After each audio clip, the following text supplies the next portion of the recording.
Good morning, everyone, and welcome back to the Mac and Jack Sports Show. We're on live Thursday through Sunday, 8 to 10 a.m. on YouTube, Roku TV, and Facebook Live. I'm your host, Mac, with your co-host, legendary Hall of Fame boxing writer Jack Hirsch, as we keep you updated, or get you updated, I should say, with our first show back with all these sports news, and we'll talk about a lot of the stories out there today. Jack, we have on guest Carter B, our NHL expert, should be on pretty soon, followed by a special guest from Boxing Scene in the second hour, Keith Eidick. I hope I'm pronouncing his name right, and we'll talk a little bit about boxing, and we just got a lot to cover today, Jack. We do. So much is going on in the sports world, Mac. We won't be able to cover it all in 2 hours. We'll need like about 8 hours. I mean, every time you look, some team is making a move. Something is happening over and over and over. I mean, I can't recall ever being so much activity in such a short amount of time. Yeah, me either, Jack. I can't remember all the sports squoze in. The popular NFL keeps it near the top. And of course, you got the free agency going crazy in there in the MLB. You've got March Madness starting to kick it into gear. The NBA and NHL are getting closer to the playoffs. Every game is starting to count now. And, it's crazy. Now, I want to start off with the MLB. We hardly ever do that because the MLB is not as popular as the NFL. But there's really a couple big stories with the MLB. So let's first talk about the COVID restrictions in Canada.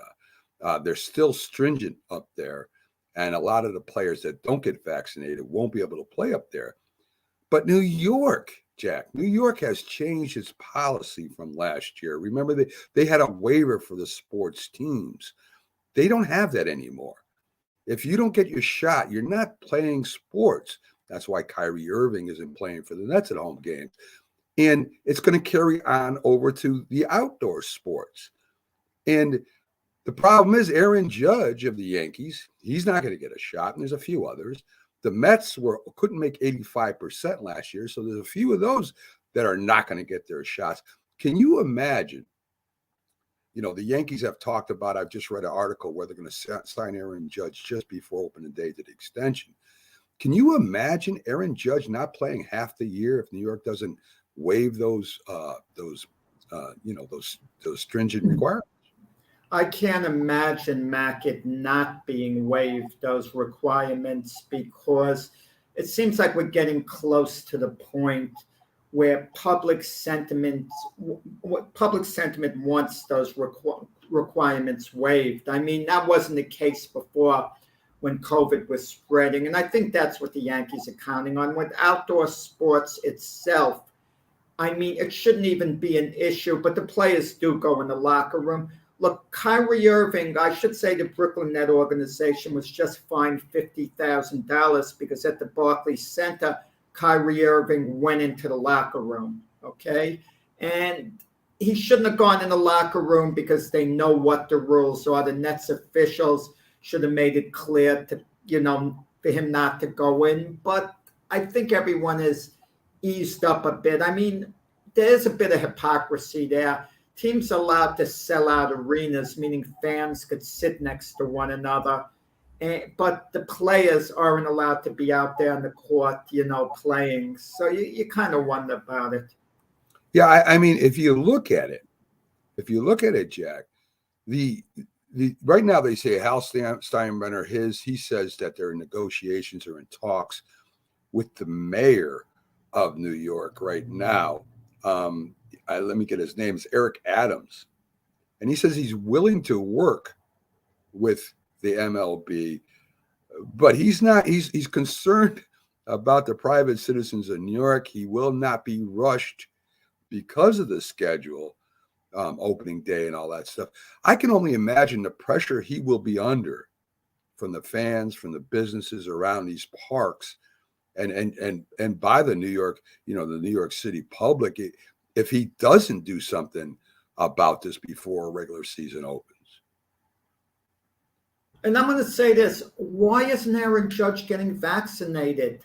Uh, the people who don't get vaccinated, are there studies that show they're putting themselves under risk getting vaccinated? Have they ever gotten any other vaccinations before?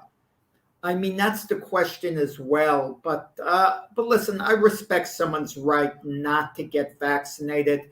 I kind of feel they should if you're putting someone else under risk. But at the end of the day, it's their body. But everyone has to understand too. You don't get vaccinated, that's fine. But then you forfeit your right to complain.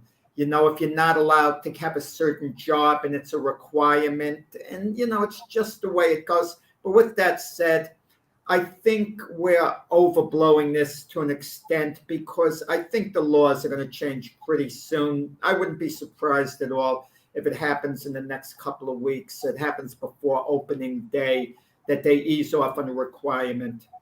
I would hope so. I mean, California freaking waived them rights. I mean, New York, I don't get it. But listen, Nets have the playoffs coming up, Mac. I know. So make no mistake about it. Even though I'm not saying Mayor Eric Adams isn't a man of principle, he knows when the Nets' first playoff game is, and chances are they're going to have a one-game playoff in the play-in to get in the playoffs. Okay. Right. And the clock is ticking whether Kyrie Irving should play, he shouldn't play. And he's aware of what's going on in relation to sports because sports mean a lot to the people in the city.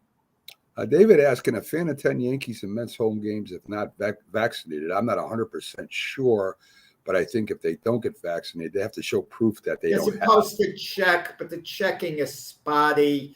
Sure. They have a way to get around it. And they check, but they don't check extra carefully, I feel. I feel if someone wants to circumvent the system that they certainly can.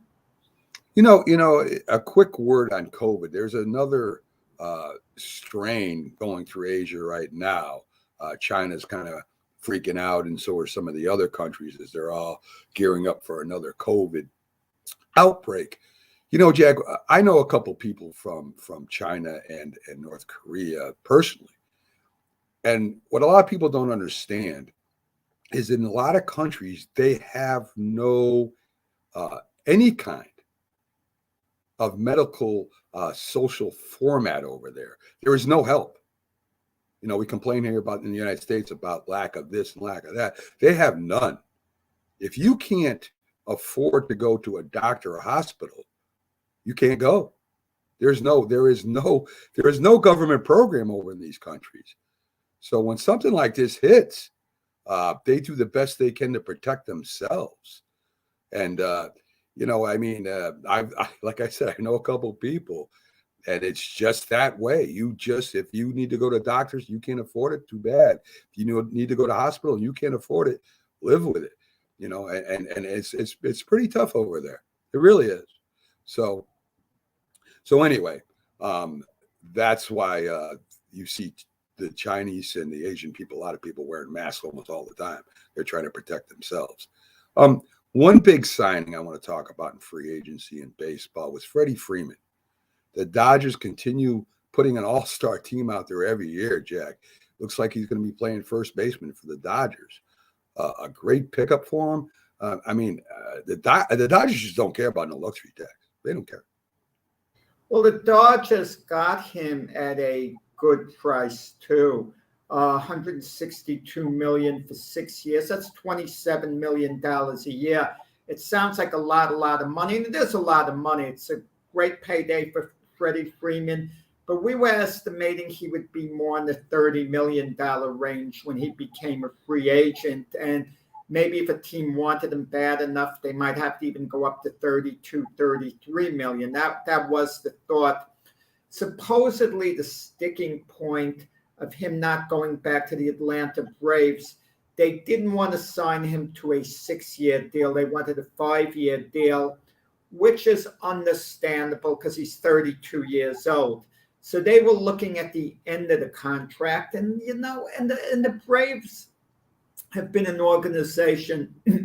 Historically, they haven't shown a great amount of loyalty to players, it seems. You take the case of John Smoltz. He pitched for them some 20 years. Then at the end of his career, for just a small sum of money, they let him leave, basically. And he pitched a little bit for the Red Sox, not long at all, and then he ended his career. So rather than being a Atlanta Brave for a couple of decades, it kind of dirtied things, by allowing him to go to another team. In the case of Freddie Freeman, you kind of wonder the sum total of $162 million. If he's about a $30 million a year player, you think the Braves could have used this rationale. Okay, 5 years, $150 million.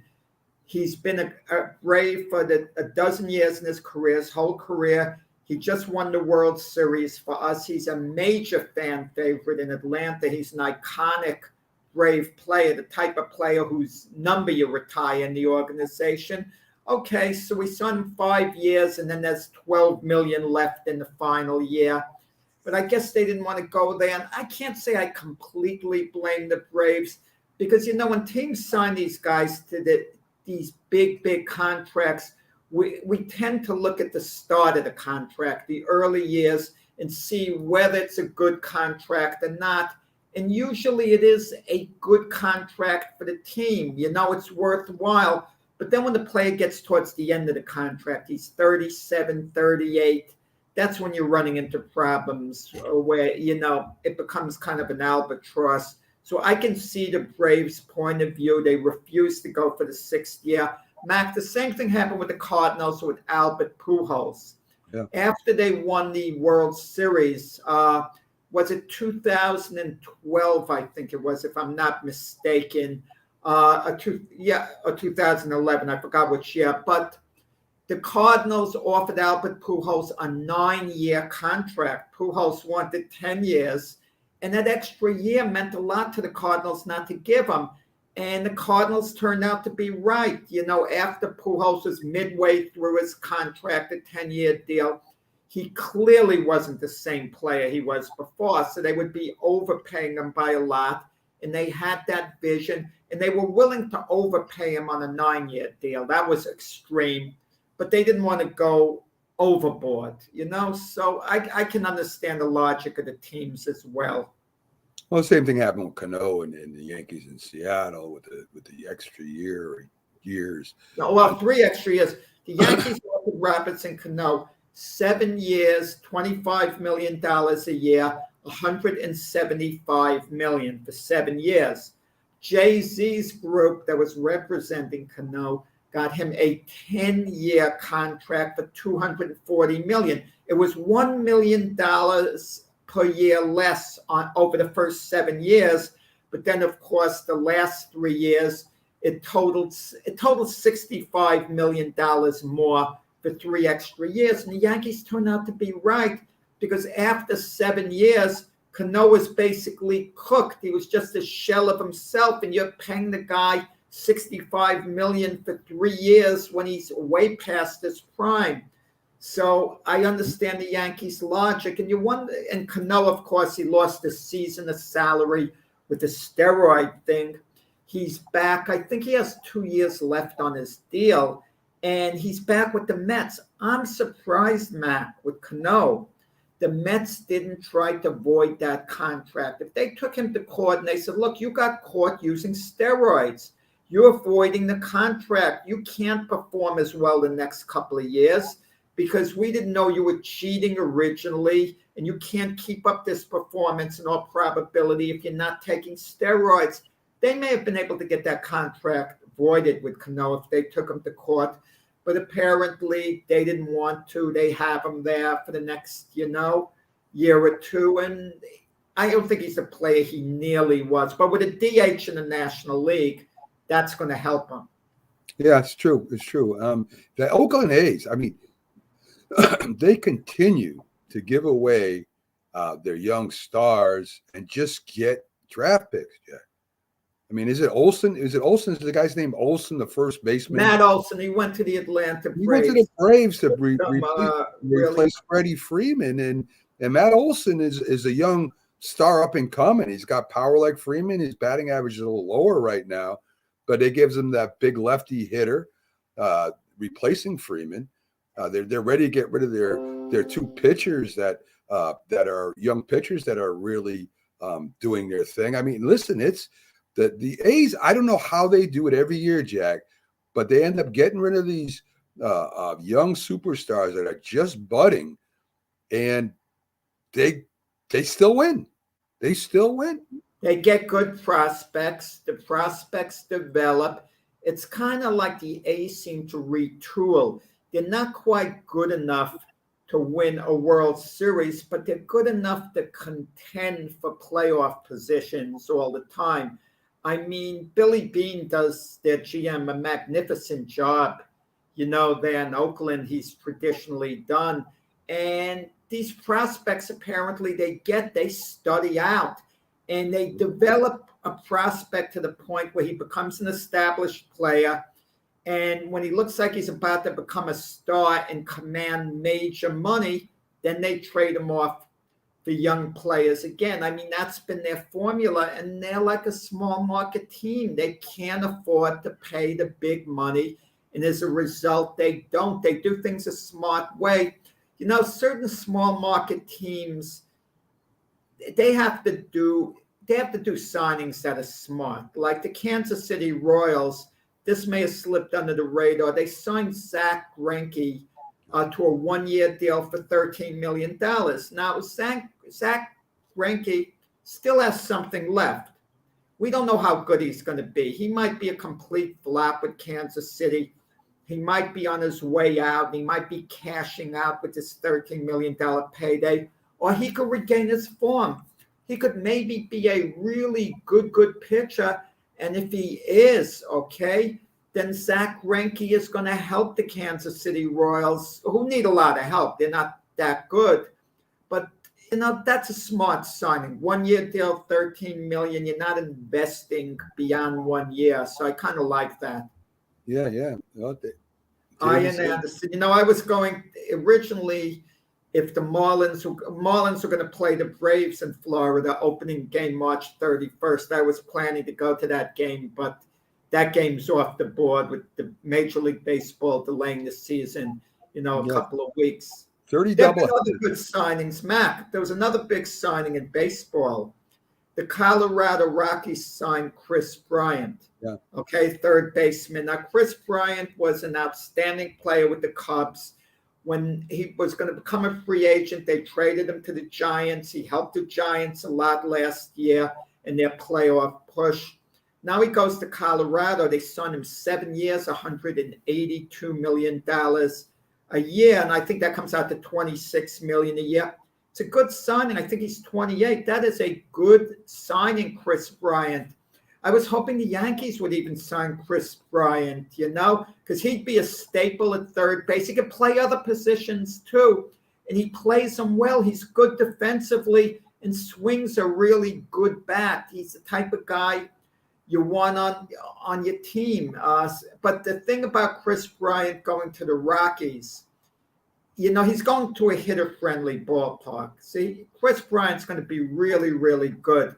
But how much is he going to help that team? The Rockies need a lot. And they had Nolan Arenado, their fan favorite at third base, who they then traded, you know. Then he moved on to St. Louis. And is this repeating itself? Is Bryant going to be there long-term with the Rockies? On a couple of years, are they going to look to move him and move his salary? Yeah, I don't know, Jack. I don't think it helps the Rockies a big deal having him there. I don't know if that moves them up a couple places or not in the division. But hey, at least they're out there trying, and they're trying to make their team better, and that's what it's all about, right? I mean, you know, a lot of people were disappointed in the Yankees, you know, not really going after Freeman, even though Freeman said he wasn't really anxious about coming to the Yankees. You know, the signings they made were not the hugest caliber. I mean, Donaldson, I think, was a good signing. I think Fluffa was a good signing. I don't think they were great. And then, of course, you know, they get Rizzo back. So, I mean, it's not a terrible a terrible day for the Yankees, but it's not what a lot of people want. A lot of people want the big names and the big things. And the Yankees, I think, are being a little smarter than they were last year, even because they got them 2 rookies, or I should say minor league players ready to come up. And that's probably going to be their Well, shortstop. their shortstops, Anthony Volpe, Jose. Well, what I heard is that they're going to have Perizzo is going to be moving to second. In fact, he's going to start out spring training. Well, who's moving to second? Perosi is moving. Gleyber Torres is going to be their second baseman. Gleyber Torres. Oh, I'm talking about next year. Gleyber Torres is going to be gone, Jack. He's going to be gone. I'm not sure. I think Gleyber Torres could rebound, have a very good year. I would not give up on Gleyber Torres. I think they're going to move Gleyber Torres, and I think they're going to move Voit too. I think they're going to do that. And these 2 young kids are going to be the new heart of the infield. That's, in fact, like I said, they're starting them off in the farm system at second base instead of shortstop. So they're trying to set this up. And I wouldn't be surprised by next year these 2 guys are up, and one's at short and one's at second. And you have Donaldson at third, and then they're going to have to maybe upgrade at first. But I think Gleyber Torres becomes the Yankees' version of Gary Sanchez. They stick with him. They stick with him. They stick with him as long as they feel they can. And maybe it gets to the point where they feel like with Sanchez, they finally have to move on. But if Sanchez has a good year, he's good defensively, hits, they're not looking to move on from him, Mac. Not at all. Oh, Torres, they're going to give. I'm telling you, Torres is probably the only player right now that they can get some kind of equity in. I think they're done with Torres, Jack. I really do. I think they're all set with Torres. I think that's in the plans. I think Torres has had his shot, and I just think they're going to go young, and I think Torres is the biggest move they can make to get capital. We'll see what happens. You might be right. We'll see what happens. Anyway, so that's a lot of the MLB free agent news.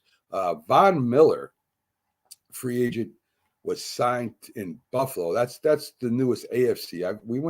I've been going through on a morning cup of coffee all the free agency. I went through the NFC today. We'll try to get to that on the show later on. But Von Miller going to Buffalo. I mean, some teams, the pass rushers, Jack, the edge rushers in football are getting signed to big contracts. You got Gregory that's signed to a big contract. You've got Cox over and the Raiders, a huge contract. All these edge rushers are getting huge contracts, including Von Miller going to Buffalo. Now I know it's not all guaranteed. I know the numbers look huge, but some of it Von Miller got a lot of guaranteed money. Yeah, some of it's big sum. That's why he made the move, leaving the Rams because of that. Yeah. I mean, the We're NFL, talking football. Let's get this off there. Trout Hopper played as a youngster. We're talking football here. Who cares? Come on, we passed baseball. Yes, Carlos is a day late and a dollar short. Come on. But anyway, as I was saying, I mean, you're Lawrence, Gregory, Von Miller, Cox over with the Raiders. Khalil Mack is back with the Raiders and the big trade with the Chargers. I mean, and the Chargers, oh my God, they got a couple edge rushers now too that are. I mean, it's all about the edge rushers right now and NFL and the draft picks too, Jack. Well, Gregory was supposed to go back to the Cowboys. They posted on their website that he signed with them, but reportedly they put in a conduct clause in the contract they wanted him to sign, and he was offended. He didn't want to sign any conduct clause, so he moved on from the Cowboys. And I think they were shocked they lost him. I'm going to tell you, with the Cowboys losing Gregory, Amari Cooper, are they solid favorites to win the NFC East? They were 12-5 last year. They barely lost to the 49ers in the playoff game, and the 49ers came close to going to the Super Bowl, meaning the Cowboys legitimate Super Bowl threat, even though it didn't work out for them last year. And you kind of wonder, with that NFC East, I don't think the Giants are a serious threat.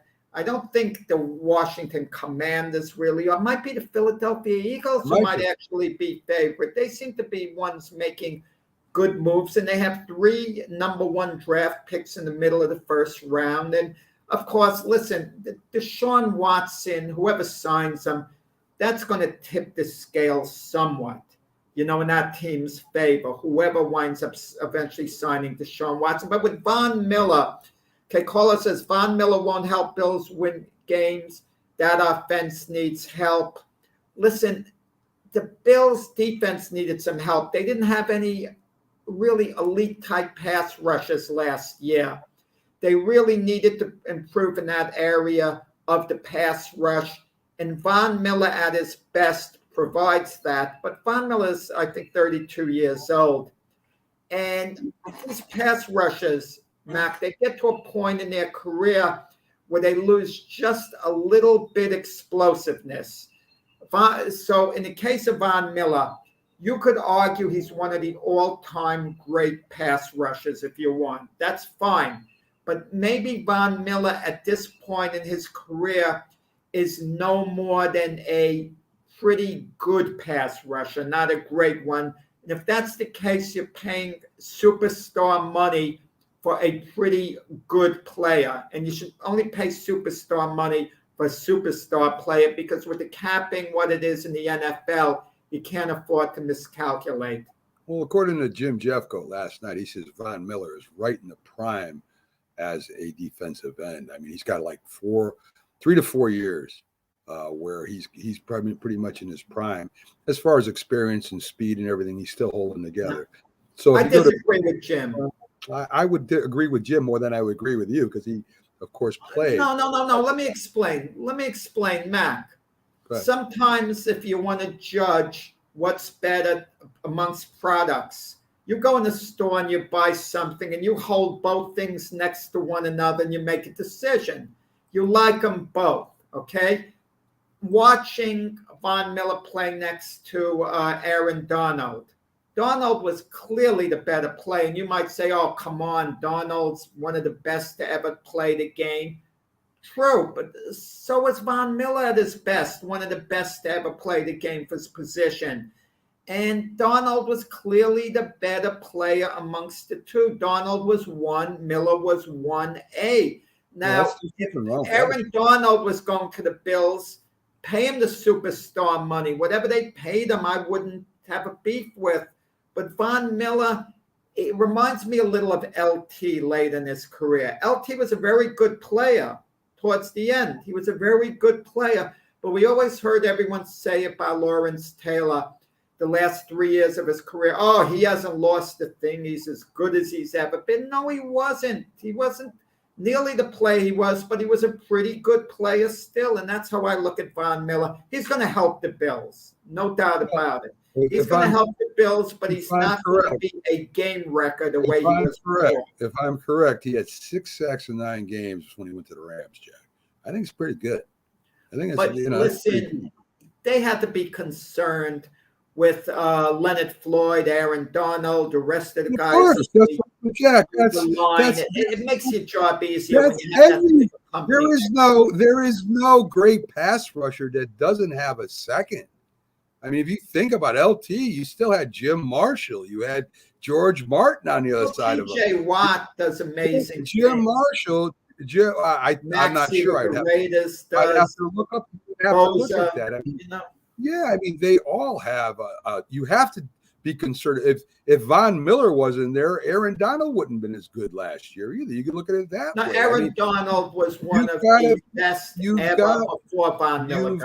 You've got to have a answer, or they're going to double and triple team your best guy. I mean, you have to have another person that's a threat to get to the quarterback. That only makes sense, and that's the way most teams are built. I mean, Deacon Jones was probably the greatest defensive end to ever play the game as far as sacks went, but they had to fearsome force him there.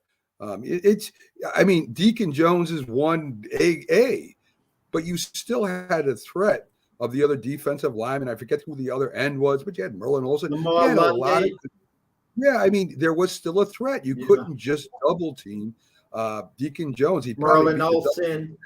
Yeah. So, I mean, that only makes sense. The only thing I got with Buffalo is who is their other pass rusher? I mean, that's what I would be questioning. Do they have another effective pass rusher that Von Miller will help. Well, And you talk about the Bills. What was concerning was Josh Allen had to run and use his legs a little more than you would like, because Allen's a good pocket passer, very good pocket passer, but he had to do things, scramble a lot, roll out a lot. And so you would hope they'd give him a little more protection. And even though their running game improved somewhat from the year before, that's something that has to be addressed as well. You kind of wonder with this Buffalo Bill team, will they go to the Super Bowl the way it's constituted? Or will they just be a playoff team the next 2-3 years and then take a step back and never quite get to the Super Bowl? Well, I don't know, Jack, but I'll tell you right now, I would love as a player to be on the Buffalo Bills right now.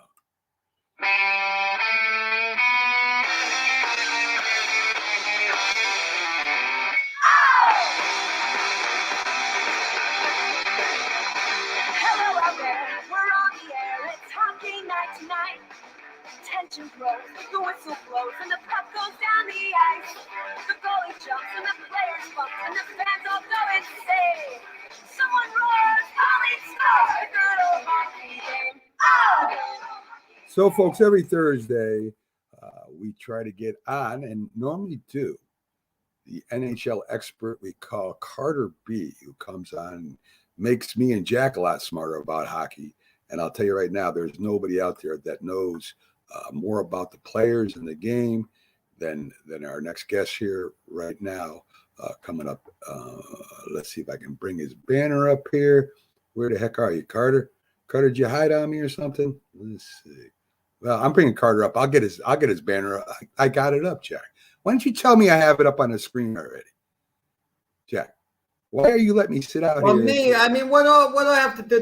The banner? What banner are we talking about? The banner that says NHL expert Carter B.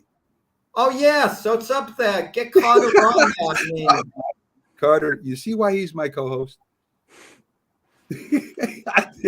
I would be like, Jack, I the want to banner's talk hockey. I'm not concerned with banners, whatever. Well, we got to go. You could go to the UB Arena and see all the banners you want for the Islanders, but if they don't produce on the ice, that's not even right, Jack. I mean, we have a guest come in here, and right away you're on the Islanders. So, Carter, how you doing today, my friend? I'm doing good, guys. How are you?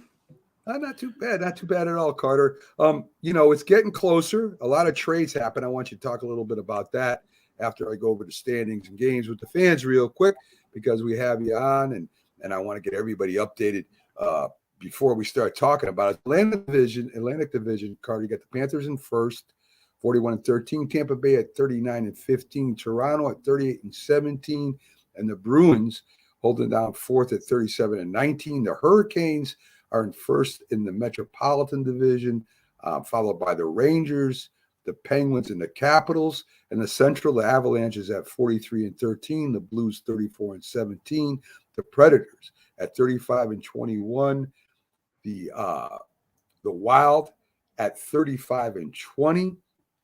You have the Pacific. The Flames are in first. The Kings are in second. The Oilers in third. The Knights have been falling lately. I think they've lost 5 in a row. They're 32-26. They're in danger of getting caught from behind. And it looks like in the games that we're only really four, Carter, a Wild beat the Bruins 4-2. Blue Jackets over Senators. 4-1? Tampa Bay beat Kraken. I call them Kraken. I don't even know if that's right. 4-1. And the Flames beat the Devils 6-3. So as I said, Carter, the Knights have been a prohibitive favorite for the last couple of years, and they're having some rough times right now over there.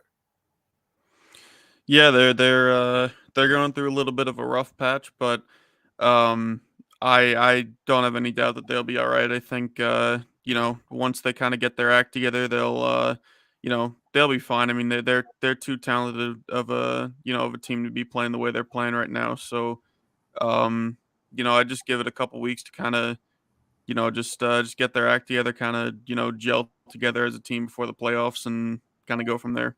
When the Knights visited Buffalo to play the Sabres, and it was Jack Eichel's big return, it didn't quite go as planned. I was a bit disappointed in the Buffalo fans booing him. I was disappointed in ESPN Plus because I was watching, and during the first break, they had a video tribute in the arena for Eichel, and ESPN is going to commercials. We're not seeing that live, okay, as it's happening with the fans, so that kind of disappointed me a little bit. Yeah, I didn't get to watch any of the game. I think there was an Islander game that night. So, Islander but game was more important than Eichel's return to Buffalo. I mean, considering I was there, yeah. So okay, yeah. Okay, fair enough. If you And Carter, I would say yes anyway. I'd watch my team any day over anybody's return to another team. I really don't care. That's their thing. So I hope I'm pronouncing this right, Carter. Is it Ben Chiarot traded to the Panthers by the Canadians for a fourth round pick and a forward prospect, Samil Anik? The Canadians, I mean, they're just trading everyone away and building draft choices. How good a player is Ben Chiarot, Carter? Yeah, he's a pretty good shutdown defenseman. I think he'll be I think he'll be a good addition to that Florida Panthers team. I think the one thing Florida really needed to improve on was their defense. I think you look at the way they're built. I mean, they have no issue scoring goals, right? That's not their problem. I think it's just keeping pucks out of the net that's really when you get closer to the playoffs and when you get into the playoffs, that's really all that matters, right? So, um, yeah, I mean, I think they might have overpaid a little bit. I don't know if Sherrod's necessarily worth the first round pick, but sometimes to get the guy that you want, you're gonna have to overpay a little bit at the trade deadline, and that's what Florida did last night. No, you guys mentioned the Las Vegas Golden Knights. So we talked about them a little while ago. They visit Philadelphia tonight, and it's a special game. Claude Giroux, this is going to be his 1,000th game as a Philadelphia Flyer. They're having a big video tribute, and then it's anticipated this is going to be his last game for the Flyers. They're going to trade him with the trade deadline March 21st. The big video tribute, thank you, all the cheers, the tears, and then he's gone. Very unusual situation in Philadelphia tonight. Yeah, but I think for Giroux, you're just worrying about tonight. You just want to, play that 1,000th game, get that final memory as a Flyer, and we'll have to see what happens in the next couple of days. I know the Flyers play, I think, Sunday afternoon against the Islanders, but I highly doubt that Giroux's going to play in that game, knowing the deadline's on Monday. Is it going to bring any type of meaningful return to the Flyers if they do trade him? I mean, in terms of a trade package, or just in terms of Giroux coming back to Philadelphia, I mean, why do teams move on from guys who've been with a franchise such a long amount of time? Unless they're going to get something back that can help them, they may as well just let the player finish his career with the team, unless the player wants out. Even if he's a reserve, he's a backup, because he's good enough, Giroux, to still play in the league, obviously. He doesn't have to retire. So why would the Flyers move on from him unless they can get, good value, a couple of good prospects or something? That's probably why they believe they can trade him. It's because I think they believe that his value is fairly high right now. So, figure move him to a contender, get a prospect, maybe a first round pick. And, I mean, nobody ever said that Giroux was going to sign with anybody else in the offseason. So there's always the possibility of him re-signing in Philly, after the season's over. So, yeah, I don't know. I mean, I like I said, I mean, I think I'm pretty sure Giroux actually has a no movement clause here, so I think he kind of has full control over whether or not he gets traded in the first place, and given Philly's not making the playoffs at this point in the season. I mean, you're on the last year of your contract. Why would you not want to chase a Stanley Cup at this point in your career? I think he's 33 or 34, so he doesn't have many chances left to do it. I would say just go for it.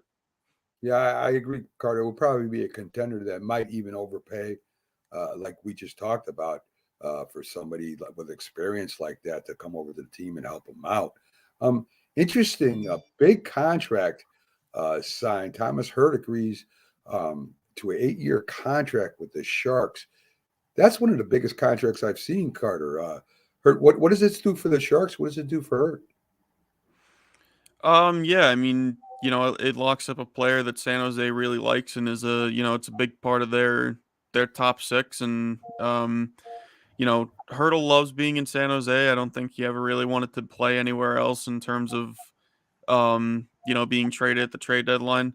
I think the contract itself is, I mean, it's all right. I think they might have overpaid him a little bit, but to keep a guy like that around, you're gonna overpay a little bit at certain times. So overall, I like it for Hurdle. I mean, he's been a career Shark so far, and it looks like for now he'll spend the rest of his prime seasons out in San Jose. Yeah, Alex Ovechkin moved the Washington Capitals moved into third place in the all-time, goal scorers category. You think there's a chance he'll pass Gordie Howe and Wayne Gretzky and, at some point be the leading goal scorer in NHL history? I definitely think he'll pass Gordie Howe. I think it's just a matter of when, not if, at this point. I checked the. I should have said Wayne Gretzky straight out. He'll pass Gordie. Yeah, Gordie Howe. Yeah, no, he'll pass Howe. It's just a matter of when. I was checking the math the other day. I think he's 33 or 34 behind him. So at this point, it'll probably be next season that he does that. But yeah, I mean, with the way that he's going, I wouldn't doubt him passing Gretzky at this point. I think some people kind of looked at it a few years ago as kind of a record that'll never be touched, and now you're looking at Ovi climbing up the charts so fast. It's it's kind of remarkable the pace that he's scoring at, and I think the majority of the hockey world's definitely rooting for him, to break Gretzky's record. Except us old timers, Carter, that want to keep the old records to the old guys. But listen, I mean, and the thing about hockey is it really hasn't changed that much as far as number of games and all that stuff. The other games have changed. Where in the NFL, you have more games now, and you had more postseason games. You got all this stuff. Hockey really hasn't changed that much. So when you pass a record in hockey, I mean, you have a better comparison, I think, in hockey than most sports. The game really hasn't changed a lot. It's basically the same. Baseball was that way. That's changing. The NBA has changed with its rules. The NFL has changed the amount of game and rules over the years. It's very hard to compare, for instance, Patrick Mahomes versus Otto Graham, for example, because it was two different games, two different eras, amount of games, the rules, the whole 9 yards. Hockey really hasn't changed that much. There's been a couple, but it's really the same basic game it was. It's a lot easier to compare the newer hockey players to the older hockey players and make it a fair comparison, Carter. Yeah, I mean, I think there have definitely been some rule changes that have, increased goals, in today's game. So, it's going to be interesting to see how it all kind of plays itself out. But, I think at the end of the day, I mean, if Ovi keeps scoring at the pace that he's scoring at, it's definitely a legit possibility that he passes Gretzky within the next 2 or 3 seasons. So, Mac was going over all the teams before. And like we've always said in the past shows, once the Stanley Cup playoffs begin, anyone could win it, whoever has the hot hand. It's kind of a shame for the Boston Bruins. The playoffs didn't begin like 3 weeks ago or so because they're the hottest team in the NHL. If the playoffs had been taking place the last 3 weeks, I mean, they would be going straight through the competition the way they're playing right now. Yeah, Boston's playing well. I know they lost last night to a Minnesota Wild team that a lot of people are expecting to go fairly far in the Stanley Cup playoffs this year. So, I mean, I wouldn't really hang my hat on a loss like that. But yeah, Boston looks good. I mean, it's kind of crazy to think that they're still in the wild card spot in the Eastern Conference, given not only how they've been playing, but how teams above them have been playing as well. I know Toronto's slipping a little bit with their goaltending situation. So, um, you Wait, know, wait, is uh, Toronto really slipping because they have this goalie Eric Kalgren? Okay, his first game in the NHL last week, earlier this week, and he got a shutout. His first game, his first NHL start, I should say. First start, he gets a shutout over the Dallas Stars. I mean, that's that's a nice sign. We don't know how great a prospect he is, but if he's a top of the line prospect, that's a heck of a good sign. yeah, I mean, I didn't get to watch a ton of the Leaf game where he did that, but you know, from what I've heard, Toronto has a lot of trust in him, and especially the way that that their two goalies, Mrazek and Campbell, have been playing right now. It's they're kind of handing the keys over to him, and just kind of letting him run with it. So I know they're playing Carolina tonight at home. Obviously Carolina's one of, if not the best team in the Eastern Conference right now. So, it's definitely going to be an upgrade over a Dallas team that is kind of hovering around a wild card spot, and uh, you know, Carolina's offense is so much better than Dallas's. So, we'll have to wait and see how Shulgin does tonight in his second game in the NHL. So, yeah, it's going to be interesting to see how that one plays out tonight. And with your favorite team, the New York Rangers, a couple of months ago, I am saying it kind of having a little fun with you, Carter. We know you're a big Islander fan. But a couple of months ago, we heard with the New York Rangers, they're not going to be able to keep it up because they keep winning close games all the time. But that's continued. The same pattern has continued. And their coach, Gerard Gallant, has done a magnificent job. He should be a coach of the year candidate for sure with the Rangers, the way they're going. And Chris Kreider, I know he leads the NHL in power play goals, but when you talk about the big stars in the league, do you think there's a lack of respect for Chris Kreider? He should be given a little more love when you talk about the truly great players in the NHL.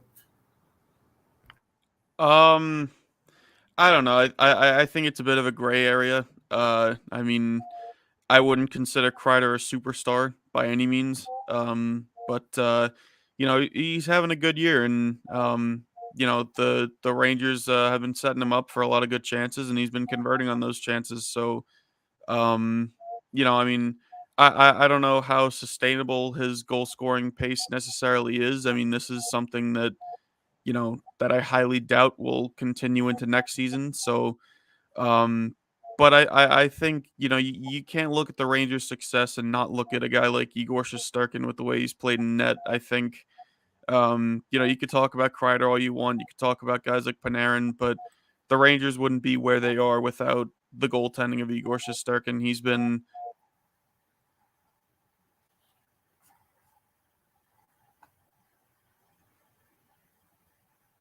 Did Carter freeze, or is it me? You're on mute. Carter froze there. See, you Okay. gotta I think it pains him so much to talk about the Rangers. you gotta talk about the Rangers all the time when he comes out. Listen, we don't have that much Islander news to really talk about now. That would be, Islanders' disappointing year. You wonder whether they're going to do anything before the trade deadline, because the trade deadline is March 21st. I think that's Monday. That's the trade deadline already. So we're a few days away. So some teams are going to be making moves, and maybe the Islanders just stand pat. They have a lot of good young players, and they maybe are going to address it, in the team a little more in the off season. Because if the Islanders are going to make any moves, they're going to be sellers. They're not going to be buyers. It doesn't make sense for them to be buyers. Maybe some of their veteran players, a couple, if they could get a nice haul in return, and build for next year, build for the future. Maybe they'll make them, moves, but I just don't know what the Islanders, are really going to do. I think the Islanders are a non-story, Jack. They're sort of like the Giants and Jets last year. I mean, it's not even really even talking about them. I mean, is really not big news in hockey anymore. They're near the bottom. They haven't been playing well, and and they haven't been playing as bad as people think because they have about a 500 record. So they're not awful. The Islanders are very average. It's all about expectations, Mac. The Islanders came close in the playoffs the last couple of years to beating Tampa Bay and going to the finals, where maybe they would have won Stanley Cups. It didn't happen, so we kept waiting for the Islanders to maybe have that breakthrough. So we took those performances the last couple of years as a yardstick, a measurement, and figured, okay, the Islanders just have to do a little bit better. And there they are. They're on the brink of winning a Stanley Cup. Rather, they fell back, and they're just one of many, teams that really aren't even in contention. And so like I said, the Islanders are better than their record indicates. Yeah, but they're still not a story, Jack. I mean, they have no chance at even coming close to making the playoffs. The only story is they got a new stadium or new arena, and they didn't play like they had a new stadium or new arena. Maybe their window closed, Jack. Maybe that was their window. See it, 2 years, boom, it happens. Right, it happens. People don't realize that. They keep looking at a team, how good they are, and they stop it at that point, and they say, okay, this is what they are this year, meaning they're going to get better. They sometimes don't see a team peaks before they win a championship. Yeah. We talked about the Buffalo Bills before. Buffalo's been close to going to a Super Bowl. I mean, the playoffs. This year, they lost that heartbreaking game to Kansas City. If they won that game, maybe they beat Cincinnati and go on to the Super Bowl, Buffalo. The year before that, they lose to Kansas City in the AFC Championship game. So we keep looking. We say, oh, Buffalo is so close to breaking through. But sometimes it doesn't happen. Sometimes that's as good as a team's ever going to become. And we don't recognize that because they haven't won a championship. But sometimes they're just not quite, championship caliber, and we never consider that. Definitely agree with that, Jack. There's a lot of teams that, it's so funny how much sports is comparable to life, right? You have a shot, and it might be your only shot in that arena, whatever it is. And if you don't convert on it, they say, well, he was close, he's good, he's this, he's that. And sometimes it just don't happen again, So I mean, there's time and place. There's luck. That's there's the what they call the butterfly effect. A lot of things affect what happened. I mean, it is so random sometimes. Sometimes there's a plan. Sometimes you can see it. Sometimes it's very strong and you can admire it. But sometimes it's like, hey, here you go. This is it, and you don't realize it till it's gone. I hate when you hear an athlete whose team comes short of winning a championship by a little, saying, oh, this is going to help us so much more for next year. No, it's not. You heard that with the Cincinnati Bengals after they lost to the Rams in the Super Bowl. Oh, we're going to learn from this. This is going to help, as if that's a good thing.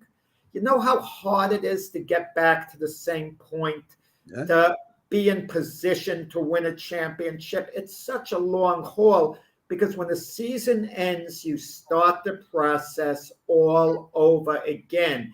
If you've won a championship and then you don't follow up and win the next year, it's maybe not so bad because you've done it. Like when Tom Brady walked off the field after they lost to the Rams in the playoffs this year, at least he knows they won a Super Bowl last year. No matter what happens in Tampa, it's been successful for him because he took them to a Super Bowl win.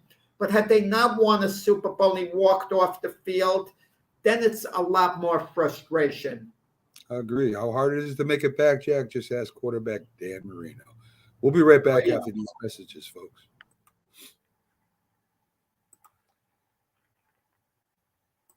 My baloney has a first name.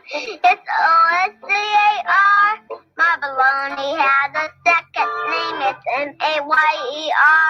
Oh, I love to eat it every day. And if you ask me why, I'll say, 'cause Oscar Mayer has a way with B-O-L-O-G-N-A. Oscar Mayer, the first name in Bologna. How's that? If you served honorably in our nation's armed forces and you're looking for a way to continue serving your fellow veterans in your community, then join AMVETS. Each year, AMVETS members volunteer millions of hours at VA healthcare facilities from coast to coast, helping to improve the lives of their fellow veterans through the VA Voluntary Services Program. AMVETS posts and departments also participate in a wide variety of community service projects, ranging from Americanism in our schools to supporting the Special Olympics and Boy Scouts of America. If you no longer wear the uniform today, you can still serve through the AMVETS by joining today at amvets.org. Cheetos presents Chester Cheetah. I'm Chester Cheetah. I'm just a cool dude in a loose mood. Until I see those Cheetos, then my cool turns to drool. My style and ease surrender to my urge for the snack that goes crunch. It's not easy being cheesy. Cheetos cheese-flavored snack. Cheese that goes crunch. Hi, Grandma. What's for dinner? Hey, honey, I'm making stew tonight. Ooh, can Nina come over? I'm not sure about our new friend. I wonder if there's been any drinking going on. Alcohol at her age can lead to so many bad things. I've been meaning to ask you, what would happen if someone offered you a drink? Grandma? This is hard. She's so young, but I know I need to talk to her about it now before someone tries to give her alcohol. If anyone ever does offer you a drink, I want you to say no. I have too much respect for my family, and I don't want to get in trouble. Okay. Really? I promise, Grandma. I love you too. Okay, how about tasting this stew and telling me what you think? Some children may try alcohol as young as 9 years old. It's not too early to talk about drinking. For tips on how to begin the conversation, visit underagedrinking.samhsa.gov. That's underagedrinking.samhsa.gov. This message brought to you by SAMHSA and this station. When the job is done, this guy'll be ready to dig into something mighty good to eat. How do you handle a hungry man? The manhandlers. One of the manhandlers is Campbell's vegetable beef. Gets a man-sized supper off to a good hot start. Good. The manhandlers. If you talk and they will hear you every single time. Now we're getting killed. Yeah, well, Kyle's not here. How come? Kicked off the team. Didn't Tim tell you? Kyle and some other kids got caught drinking beer in the park a couple of nights ago. Really? Yeah. 0 tolerance. He's out for the season. Come on, it's a first offense, right? That we know of. But why should that matter? He knew not to drink. I've made it clear to Matt that's what we expect from him. What have you said to Tim? Nothing really. You know, a lot of kids try it at this age, so Yeah, well, a lot of kids don't try it too. I'm not saying that Matt's going to be this perfect kid, but if I don't tell him what we expect and why he shouldn't drink, how's he going to know? You think kids that age really listen? They never admit it, Bill, but they hear more than you think. Talk. They hear you. For more information about talking with kids about underage drinking, visit underagedrinking.samhsa.gov.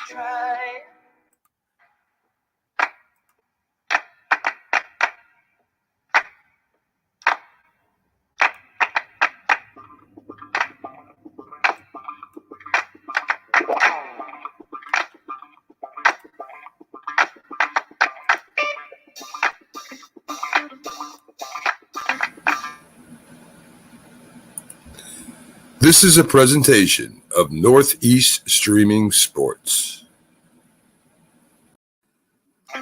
Good morning. You're listening to the Mac and Jack Sports Show on Northeast Streaming Sports. Good morning, everyone, and welcome back to the Mac and Jack Sports Show. We're on live Thursday through Sunday, 8 to 10 a.m.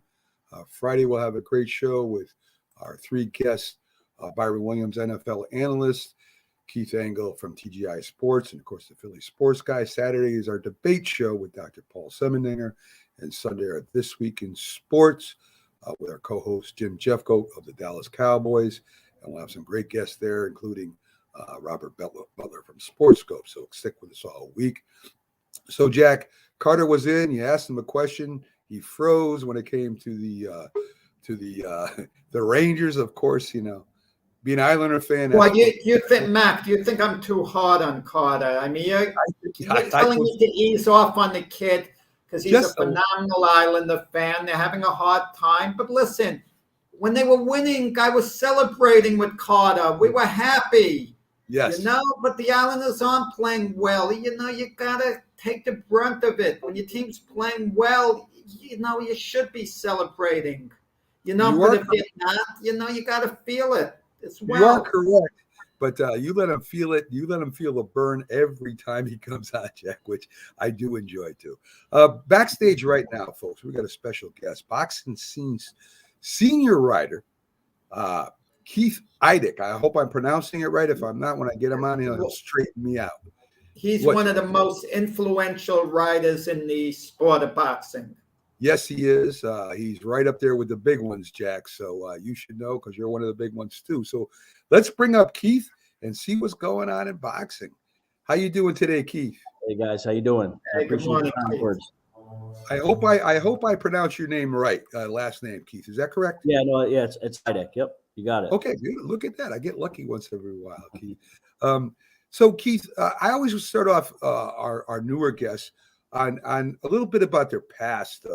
You know, what got you involved in boxing writing? When did you start, and who was your first gig? What did you do for your first gig? Well, I've only had 2 gigs my entire adult life. I started in the newspaper business when I was in college. I was a senior at Montclair State University. I started working part-time for a daily newspaper in northern New Jersey called the North Jersey Herald and News, which was in Passaic, New Jersey at the time. And it was later bought by the Bergen Record. So I worked for the Bergen Record for the almost 20 years thereafter. So altogether, I worked at the paper for 23 years. Covered a variety of sports. I covered the NFL. I covered college basketball, professional basketball, baseball. You know, boxing obviously became my specialty for a very long time. I covered sports at all levels. You know, at the paper, you got to grind it out and do everything. So I covered high school sports, college sports, professional sports. It took me all around the world. I've been very fortunate to have been able to cover Super Bowls and you know, NBA finals and World Series and all that kind of stuff. And I've always been very passionate about boxing since I was a kid, and just happened to be fortunate enough to be in the right place at the right time. And, you know, everything in life, guys, is about timing for the most part. So I just happened to be at the paper at the time. We had a woman named Rosemary Ross who covered boxing for a very long time for a variety of newspapers in Philadelphia, New Jersey, Kansas City. Anyway, so she left the paper. It was in basically the winter of 1996, like late in the year in 1996. She left the paper, and basically I was the only person at the paper who liked boxing, knew about boxing, and so kind of by default I became the boxing writer in late 1996, and it's been a heck of a ride, guys. You know, been able to cover fights in 6 different countries. You know, been covering it a long time. So that's pretty much my background. I was a newspaper guy for 23 years. For the last 5+ years, I've been 5.5 years or so. I've been at Boxing Scene, which is now owned by what was Viacom CBS, which is now known as Paramount. Wow, very, very cool. You know, we have a lot of boxing guests on, of course, because Jack's connections and stuff, fighters and writers and promoters. You know, the boxing has changed a lot since I started, and of course before me, Jack, where you know, more sanctioning bodies, more belts, the whole 9 yards. The contenders aren't as known as well as they used to be way back when. But I think maybe the biggest change that a lot of people I hear, the experts or writers that kind of bother them, Keith, is that the best fights aren't always made. Where we know, like in the 70s, Frazier and Ali fought 3 times, and Norton and Ali fought 3 times, and it's too bad Foreman and Ali didn't fight a few more times. And the same thing happened in the Tyson era, right? Lennox Lewis, Holmes, Holyfield, all these fighters fought, and they weren't really, I shouldn't say they weren't worried about losing, but it really didn't make a difference, right? That didn't take away from their historic careers they had. Ali was not undefeated, neither was Foreman, and neither was Frazier, and neither was Tyson and Lennox Lewis and all these great fighters. And today it seems like they pick and choose their fights where they want to try to stay undefeated more than the challenge of the best versus the best, Keith. Do you see that too? In some cases, yes. And in some cases, I believe it's really just networks and promoters protecting their financial interests. And oftentimes you don't get the fights that you want. Now, sometimes you do. We've seen some more, synergy among ESPN and DAZN. And even just last week, we went through a whole series of negotiations where it looked like Jaime Munguia, who was affiliated with DAZN and Golden Boy Promotions and 2 other promoters, unfortunately, they had a deal in place basically for him to fight Jermall Charlo on Showtime on June 18th, which would have been a very interesting fight for Charlo and for Munguia, and for, most important, of course, for the fans, because we didn't get to see the Charlo Canelo Alvarez fight, which is the fight everyone wanted to see on May 7th. But ultimately, it became complicated because of what I mentioned, people protecting their financial interests and not really making the fight that was there to be made, and frankly, would have compensated both fighters more than fairly.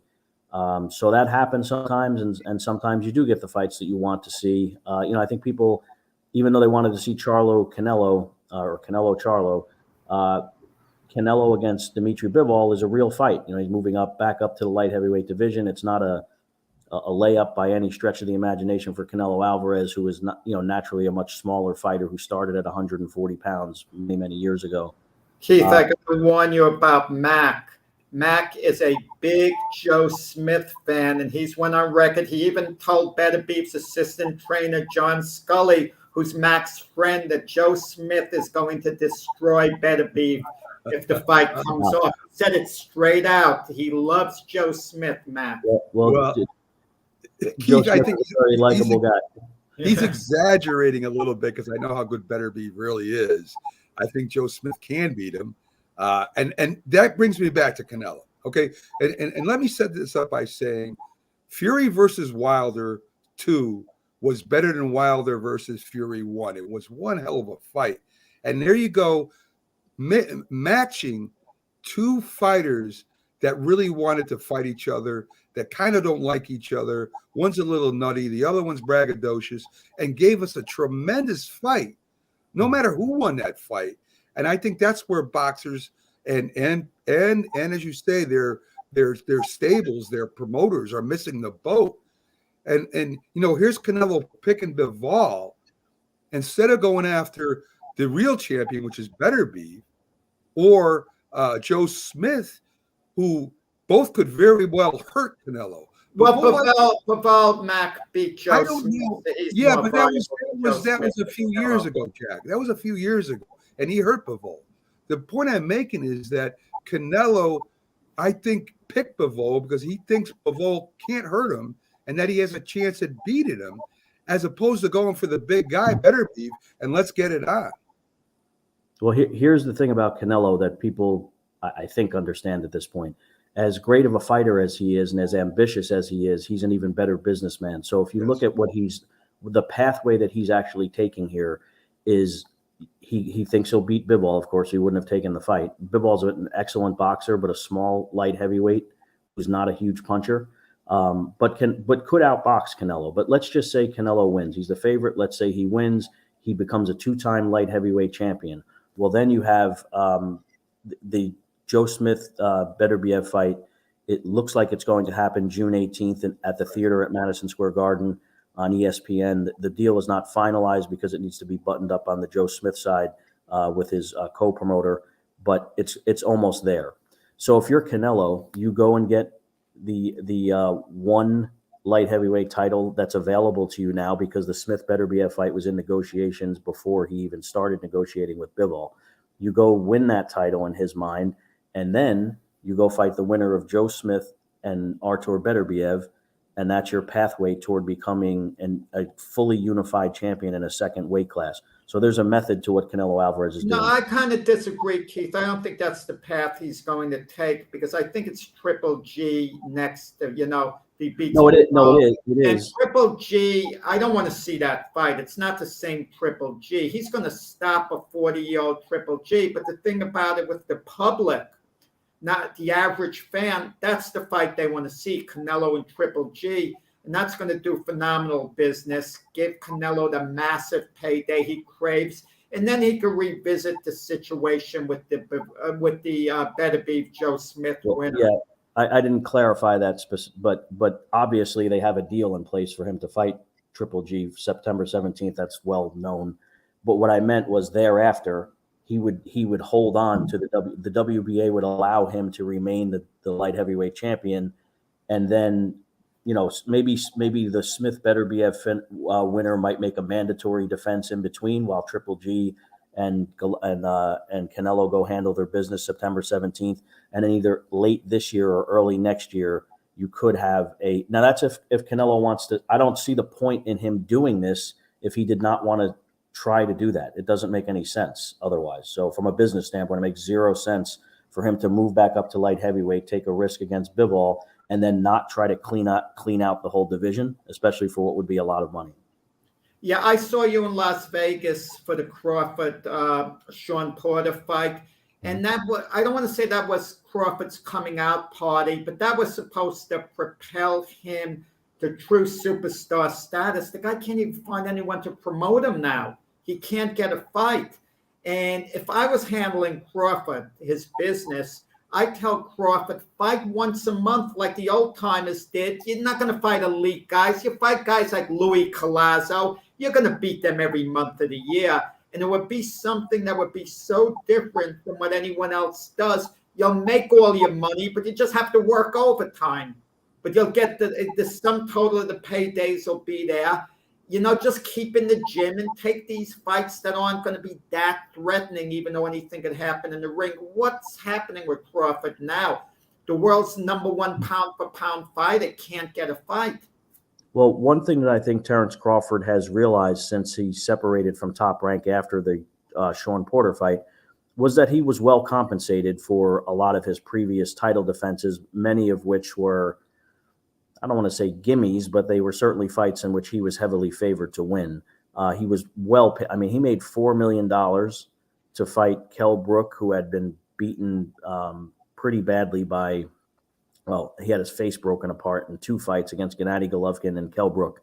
And he was well past his prime at that point. But Terence Crawford still made $4 million to fight Kell Brook, literally in front of, 45 people. I was one of the people there at the bubble in Las Vegas, but they weren't allowing fans at that point. So he was very well compensated for that fight and many other fights, against Egidijus Kavalauskas, countless other fights. He was well compensated by Top Rank. He's now suing Top Rank and Bob Arum, citing racial discrimination and among other things. So that's a legal entanglement for him, but he's finding out that his market value might not be what he thought it was, despite that he is arguably the best pound-for-pound fighter in the world. And I do include Canelo in that because Terence Crawford is an elite-level fighter. And I think if he gets the opportunity to fight the other welterweights that people want to see him fight, I think, he's already started to do that, of course, with the Sean Porter fight. Sean Porter's one of the best welterweights of this generation, fought everyone. So I think if he gets the opportunity to prove that, he will. But what he's finding out is that he's either going to affiliate himself with Al Heyman and PBC, or he's not going to get the fights that he wants because the alternatives are fighting young, hungry, talented guys, primarily a guy like Jaron Boots Ennis, which I'm not saying Terence Crawford is scared to fight anyone. He's not. But that is a high-risk, lower-reward proposition for him, and I don't think it's something he's going to want to do going on 35 years old. Virgil Ortiz just was hospitalized yesterday and had to withdraw from the fight with Michael McKinson. But if he were to beat McKinson, if he comes back healthy, he could wind up being the mandatory challenger for Terrence Crawford. So Crawford is faced with like young, hungry beasts that, I'm not saying he's afraid to fight, but they just don't make a lot of sense for him to fight at this point of his career. So does he want to do that? Or does he want to affiliate himself with Al Heyman and PBC and fight Errol Spence Jr., assuming Errol Spence, who is favored to beat Yordenis Ugas next month, wins that fight, or maybe a Keith Thurman or someone like that? Another fighter who can't get a fight. I mean, Eddie Hearn said of all the fighters, Eddie Hearn, the head of Matchroom Promotions, of all the fighters he's ever had, he's never had a harder time making fights than he has with Demetrius Andrade. What's Demetrius Andrade to do? How can he force the issue and get a major fight? Well, he can't, unfortunately. He's in a position where he's going to fight Zach Parker in May for the interim WBO super middleweight title. And I understand the rationale behind that move, because he feels if he puts himself in position by winning the WBO's interim title, that he would eventually become the mandatory for Canelo Alvarez's WBO legitimate super middleweight title. Canelo Alvarez has literally told Demetrius Andrade to his face, "I'm not fighting you." He literally said it right to him in a press conference last year. Because he might get beat, Canelo. That's what I think. It's interesting, guys, because Demetrius Andrade's in a weird position. He's 34 years old now. He's not a young guy anymore. And he's looking to cash in on what has been a successful career, though not necessarily a high-profile career. So I don't know what's going to happen because, look, the representatives for Gennady Golovkin and others, Jaime Munguia, have literally told the executives at DAZN, we are not fighting Demetrius Andrade, so stop bringing it up. Wow. So he's in a position where even the fighters who are affiliated with the same streaming service with which he's affiliated, they're not fighting him either, even though they're in the same weight class. Obviously, Munguia is now in the same weight class as well. So, and Munguia was the mandatory challenger for Andrade and frankly refused to fight him not once, but twice. So Andrade's in a tough position. Well, Keith, quick question for you. Now, if you're a manager or somebody like that, and this is what I was talking about, don't you just start taking non-title fights and putting your boxer out there all the time and almost putting pressure on people? Well, he had a title. He held the WBO middleweight title for 3 years. And he did defend it multiple times. So he made mandatory defenses, a couple of optional defenses. So, and in fairness to DAZN and to Matchroom, Demetrius Andrade has been well compensated. So it's not like he's fighting for crumbs or anything, but he's just not getting the high profile fights that he wants, where he feels he can prove his worth as a pound for pound type of fighter. Well, I know we gotta hold on, Jack. I know we gotta let you go soon because you got an appointment here to do something. One quick question I'll turn you over to Jack. Suppose the Smith Beterbiev fight is one to remember. Suppose somebody gets knocked out in the 8th round or 10th round. In the past, they're going to reschedule that fight again. There's going to be a rematch, and we're going to see it again. There might even be a trilogy if this fight is that good. Do you see something like that happening if this fight is that good, Keith? Well, it would depend. As to the best of my knowledge, there are not rematch clauses in their contracts. Now they can revisit it with Top Rank, which is the co-promoter for both. With Joe DeGuardia for Joe Smith Jr. and with Yvonne Michelle for Artur Beterbiev. They could certainly revisit it, but it is an expensive fight to put on ESPN. Both guys will be, making multiple millions here. So I don't know it would depend, I guess, is the short answer. But I would suspect, though, if you're Joe Smith, as it relates, Mac, to your interest in Joe Smith, if you're Joe Smith and you knock out Artur Beterbiev, even if it's a knockdown, drag-out type of fight, I'm not getting back in the ring with that guy when the possibility of Canelo is kind of lingering or looming, because he could then because he'll have to make a mandatory defense. He'll have 3 titles. He'll have to make a mandatory defense of one of those titles to sort of keep himself busy later this year, and then wait to see if the Canelo fight can be put together. Now, obviously, guys, a lot of things have to happen the right way for this to all, play out that way. But I think that would be the route that they would go. Yeah, just with the heavyweight division quickly, Alexander Usyk, he's, in Ukraine right now, okay, part of the resistance. And you wonder what happens now with the heavyweight division in boxing, because it would be extremely mean-spirited, and I couldn't imagine Usyk being stripped of the titles for inactivity. It would nearly be inhuman for a sanctioning body to do that. And he's obviously, it seems he's going to be there for the long haul, but who knows? They have the same manager, Igor Klimas, and they're trying to get Lomachenko out so he could, go into training to fight George Kambosos in June. But there's been no talk of Usyk. And as long as he's there, what becomes of those titles? He's obviously not going to have to rematch with Anthony Joshua unless he can have a lengthy enough training camp, and that's nearly impossible at the time. Yeah, Joshua will take an interim fight. There are several possibilities. Otto Wallin is one of those possibilities, particularly because he's a southpaw, and while he's no tune-up fight by any stretch based on what he did against Tyson Fury, he is left-handed and would at least in some way help Joshua become more accustomed to fighting a southpaw. It's a risky fight for Joshua, but I do think Joshua will fight someone else, and I don't think that any of the titles will be at stake in that fight, nor should they be, because as Jack alluded to, this is a person literally risking boxers risk their lives every time they walk up those steps, obviously, but this is a guy who is quite literally risking his life in defense of his country in an actual war. And anyone who would strip him of a title or try to make an interim situation out of what is nothing short of an atrocity in Ukraine would be condemned publicly to the point where I don't know that they could show their faces in public. Now, the sanctioning bodies do things where they shouldn't show their faces in public as it stands now. But that would be pretty, for lack of better words, scummy to do to Alexander Usyk based on what he's doing for his country and for his family. So I just think it's going to play out.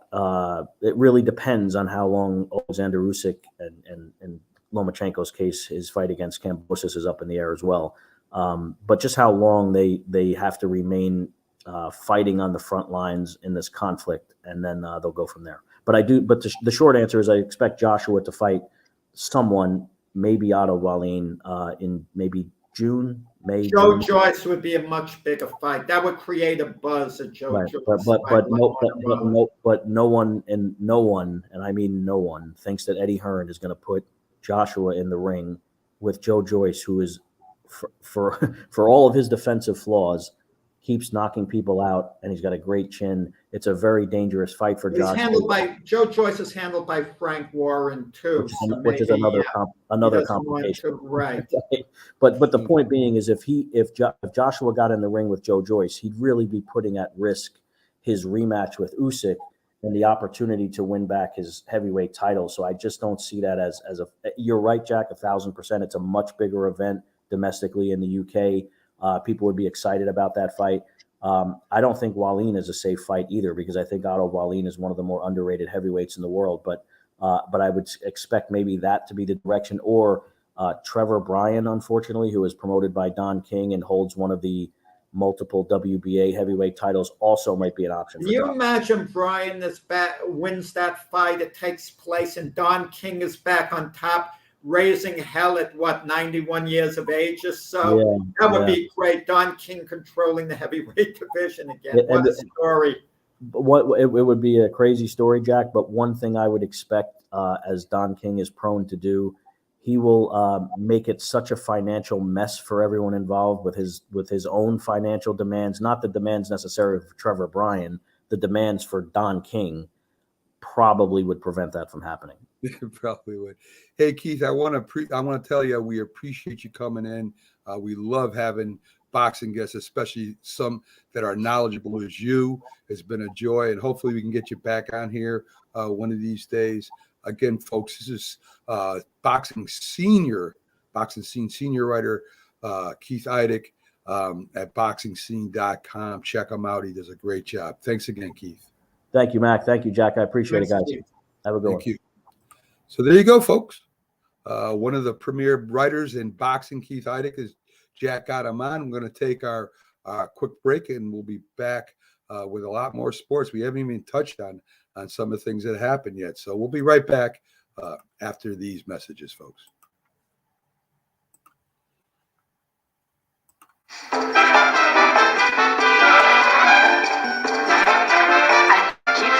Banana, and I'm here to say I am the top banana in the world today.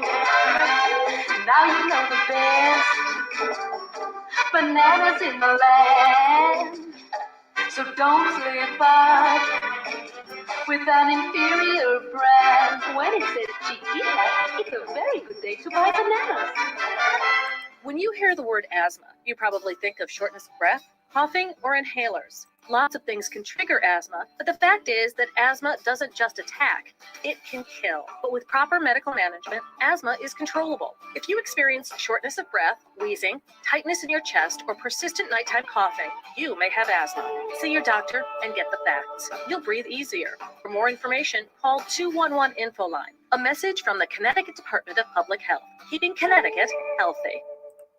You worked too hard, you ate too much, the cheesecake made you greedy. Let your aching head and stomach hear this message from old Speedy. Alka-Seltzer, plop, plop, fizz, fizz, oh, what a relief it is. Plop, plop, fizz, fizz, oh, what a relief it is. Those Speedy bubbles relieve your upset stomach and headache fast. For acid indigestion alone, Alka-Seltzer Gold. Oh, what a relief it is. What a relief. We all make choices. When it comes to alcohol, kids make choices whether to drink or not. Bye, Dad. Bye-bye. Remember, I'm going to Alex's party tonight and sleeping over. Hey, have a seat for a second. Remind me about that party again? Alex is just... And adults make choices whether to talk about it. That's true of parents and every other trusted adult in a kid's life. Kids want to know our expectations when it comes to alcohol and other drugs. They want guidance and honest answers to their questions. And it makes a difference when the message is consistent and part of everyday conversations. So talk with your kids and help lead them on a positive path. Because when you talk, they hear you. For more information about talking with your kids about underage use of alcohol and other drugs, visit underagedrinking.samhsa.gov.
This is Northeast Streaming Sports.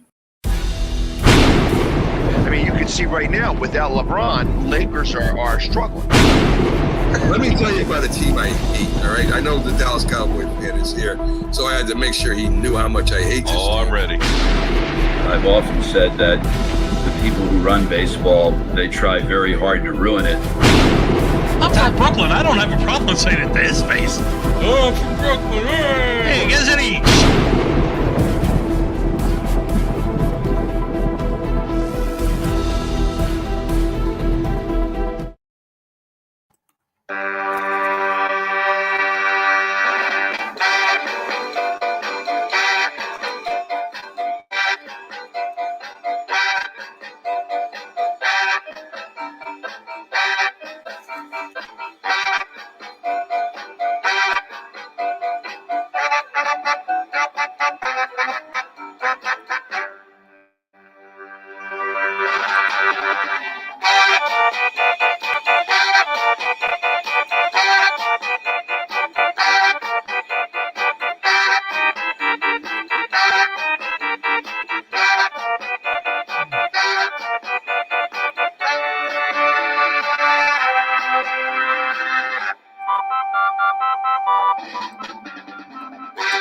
Good morning, everyone, and welcome back to the Mac and Jack Sports Show. We're on live Thursday through Sunday, 8 to 10 a.m., live on YouTube, Roku TV, Facebook, and later on we'll be on a bunch of other platforms as we get on Instagram, Twitter, and we'll also be heard on iHeart, Pandora, Spotify, iTunes. We're all over the place, Jack. So we're on all those platforms for you all. If you can't make it some days to our show, you can listen to it on our audio platforms also. So, Jack, we haven't even touched on the NBA yet. And, of course, we're getting closer to the playoffs. As I said, every game counts. Very interesting game was last night. And the standings right now, you have the Heat at 46-24, the Bucks at 44-26, the 76ers at 42-26, the Celtics right in the thick of things at 42-28, the Bulls at 41-28, and Cleveland hanging in there at 39-30. In the West, the Suns 56-14, the Grizzlies at 48-22, a game ahead of the Warriors at 47-23, the Jazz at 43-26, Dallas at 43-26 also, and Denver still hanging in sixth spot at 42-28, Jack. So great parity in the NBA, Mac. I think there's more parity now than there's been in many years. I agree, Jack. I really do. It's hard to pick a winner. It really is, because you even with the Nets, they came up and laid an egg last night, and they were going hot for a minute there. And I don't know if they're going to end up at the play-in or if they can make this 6. We'll see as the season closes out. But in some of the scores last night, the Hornets at 116, the Hawks 106, the 76ers beating Cleveland 118-114, Denver winning, Dallas beating the Knicks 113-111, the Knicks win 128, Portland 98, the Timberwolves beating the Lakers 124-104, the Suns beating Houston 129-112, the Spurs over the Thunder 122-120, the Jazz over the Bulls 125-120, the Celtics beat the Warriors. Curry got hurt in that game 118-88, the Bucks 135, the Kings 126, and the Raptors beat the Clippers 103-100. I don't know if the Celtics really have a chance at winning the East, Jack, but they have improved immensely this year and really fighting everybody tooth and nail. They're beating some big teams. Of course, it could be difficult. I wouldn't count them out. Yeah. I mean, I wouldn't count them out. Tatum and Brown are formidable, 1-2 punch. And other players there like Marcus Smart, a decent bench. I mean, I wouldn't count them out. Certain teams started the year pretty slowly, like the Celtics, the Denver Nuggets, the Dallas Mavericks. They've really come on. And then you have teams that are playing around close to 10 games over 500. They've been stable, like the Cleveland Cavaliers, the Minnesota Timberwolves, the Toronto Raptors have been a pleasant surprise. And then you have teams who haven't been playing as well. But, if they get their pieces back, they become a threat, like the LA Clippers, have been playing without Leonard and George. And the Atlanta Hawks, who've been a disappointment, one game under 500, but they're dangerous. And then there are all the mainstays that, you talk about the Heat, the Sixers, the Nets. In the East, you talk about the Utah Jazz. Up there, the Phoenix Suns have been great, even though they have the best record in the NBA. No one looks at the Suns as being a super team, but they're playing really well in the absence of Chris Paul.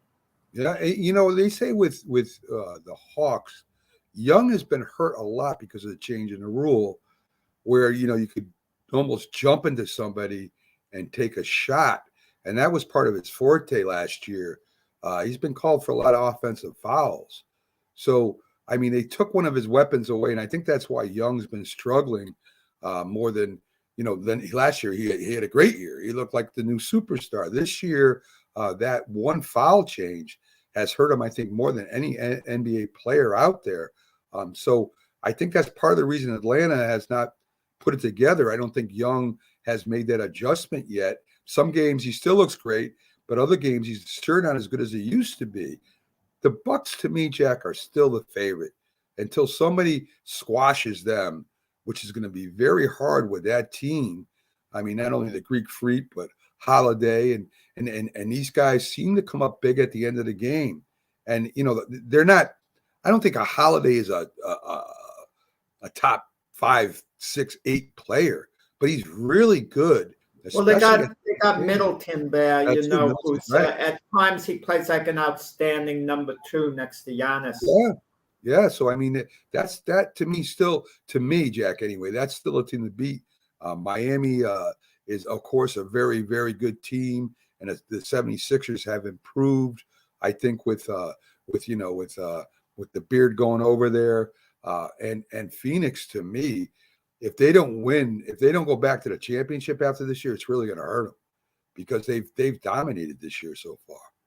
Well, if let's say New York lifts the COVID restrictions, that's what you started off the show with.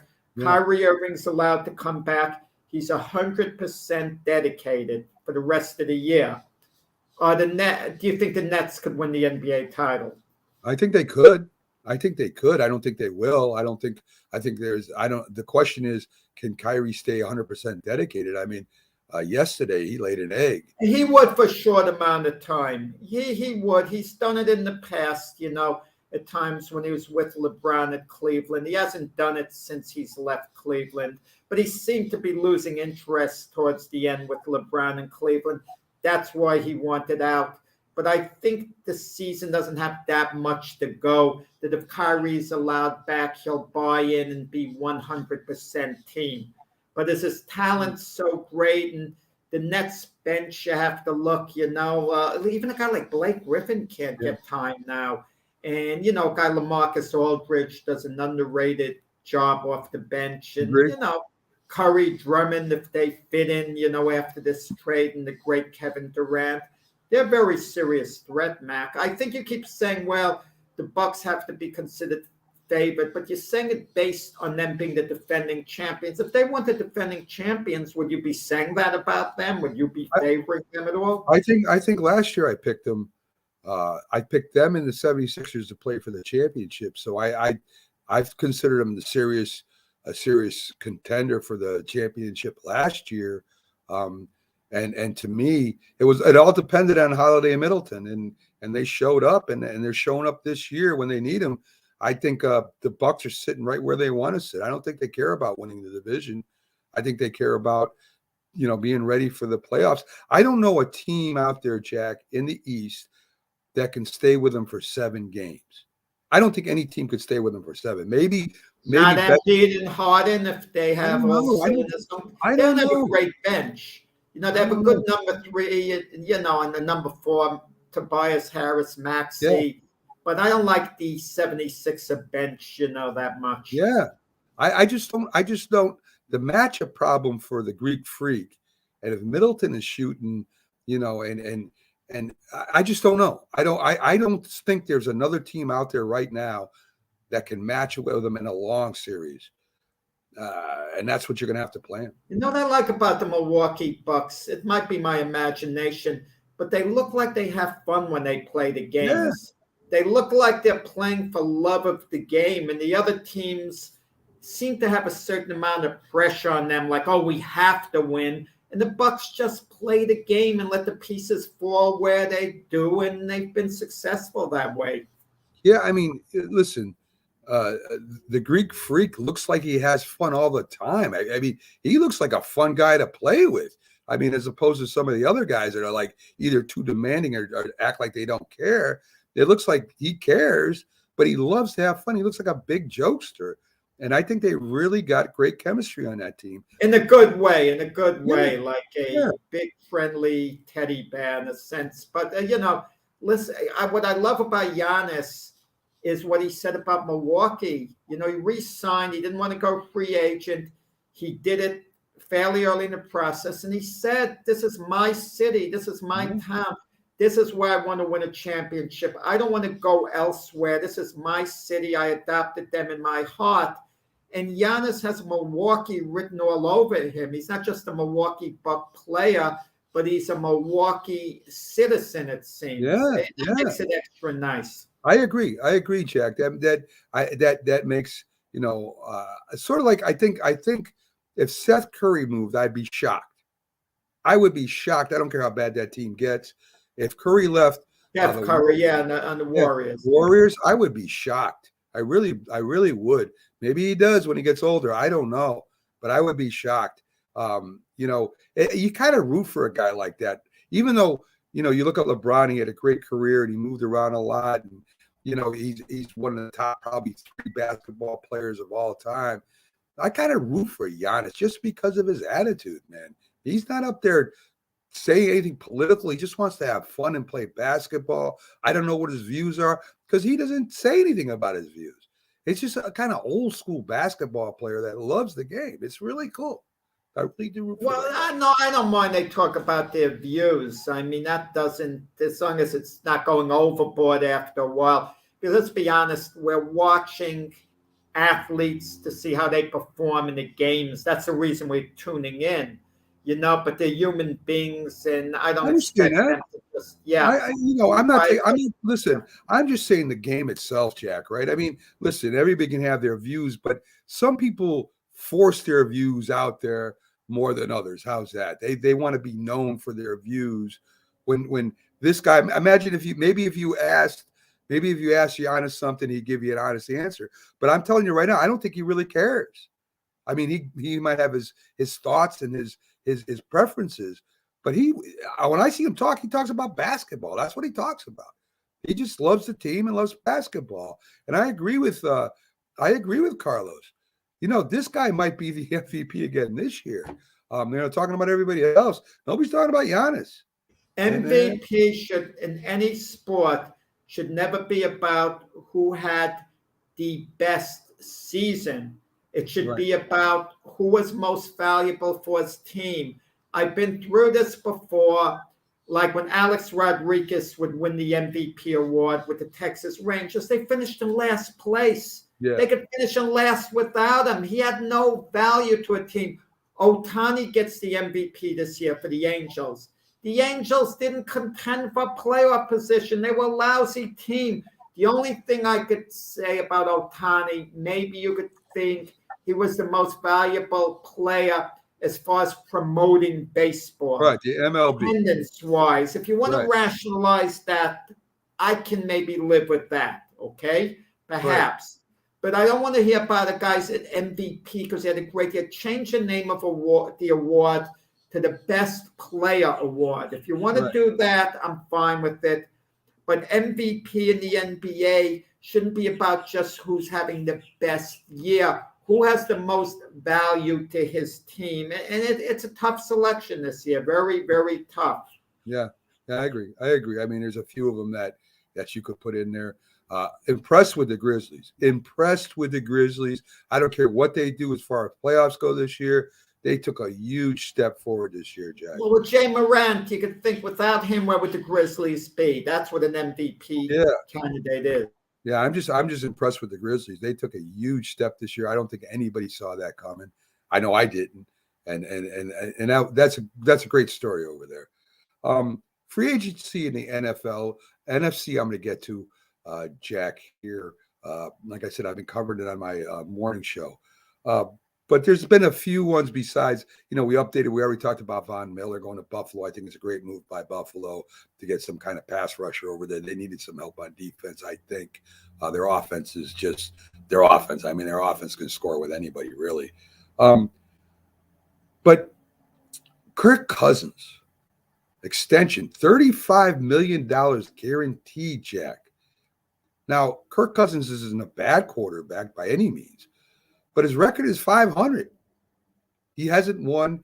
He hasn't put his team, in a place to win a championship since he's been in football, really.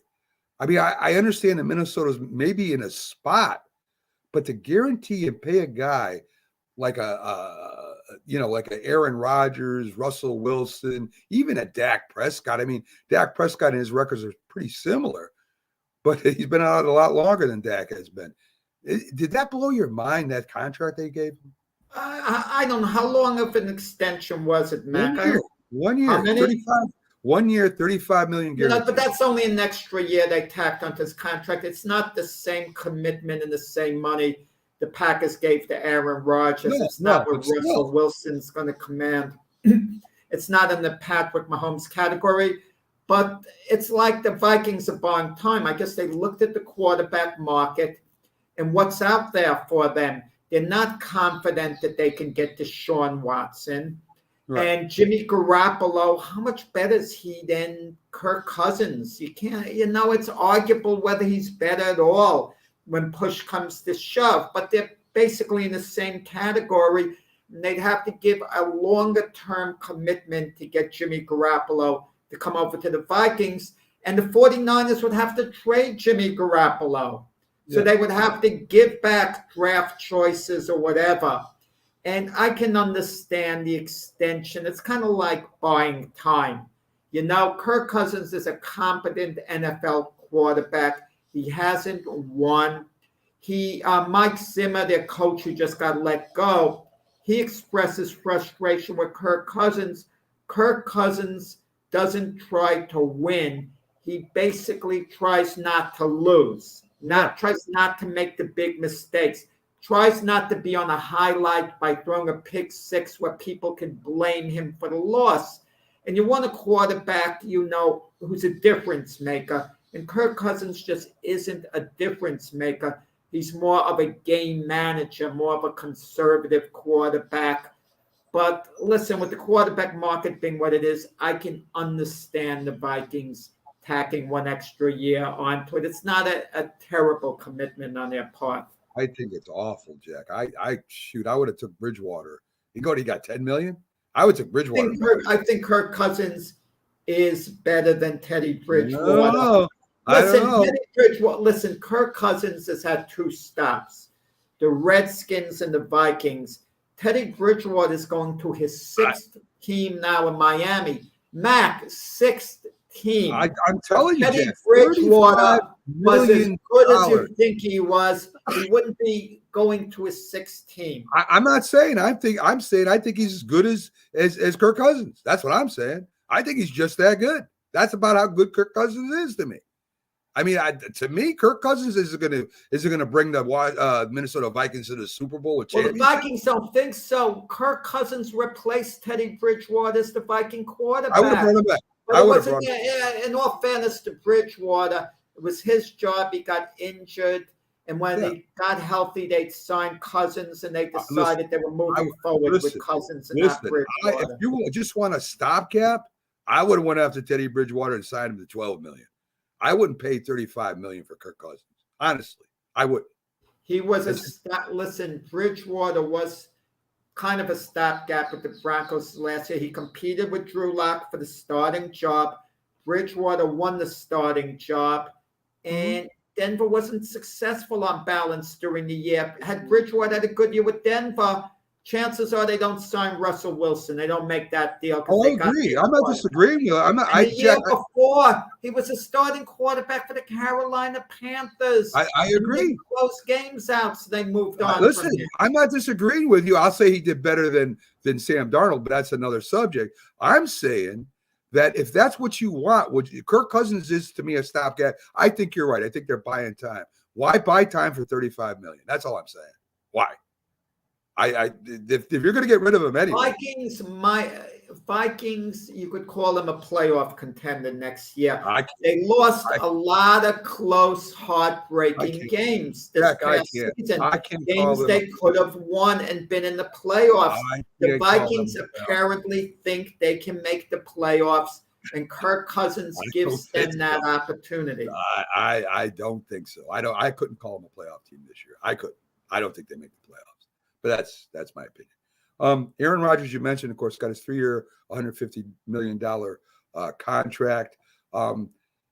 News over there is Devontae Adams will not play under the franchise tag. We'll find out. He's not going to do it. They paid 2 linebackers over there. I think it was. Tell him to stay home. Mac.